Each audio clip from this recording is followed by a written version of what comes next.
Siġġimat bot mill-elezzjoni tal-Kunsilli Lokali, il-Fondazzjoni Ideat tellet it-tielet sessjoni ta' taħriġ għal kandidati li se jikkontestaw fisem il-Partit Laburista.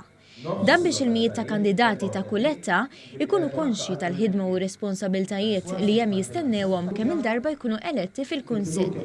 Il-President ta' sezzjoni Kunsillira tal-Partit Laburista Mario Fava spjega li b'dan it-taħriġ il-kandidati jkabbru l-kompetenza tagħhom biex jirrappreżentaw lir-residenti bl-aħjar mod possibbli. Aħna l-iskop tagħna hu li konna kandidati mħarġa biex effettivament allura għandek kunsillira bodda meħtieġa kollha li jkunu jistgħu l-aħjar servizz fil-lokalitajiet. Il-President tal-Fondazzjoni Ideat Dominic Grek qal li s-sessjoni tas-Sibt ifukat fuq l-maniġjar finanzjarju u l-komunikazzjoni mar-residenti.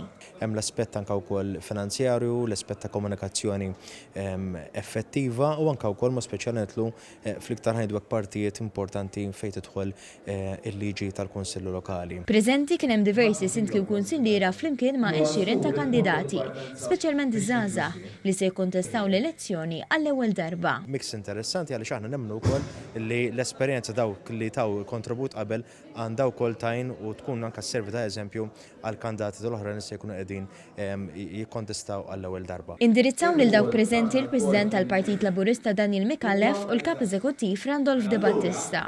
It-tnejn saħħu fuq l-importanza li l-kandidati jisimgħu lir-residenti u jistinkaw għall-aħjar riżultat għall-Partit Laburista.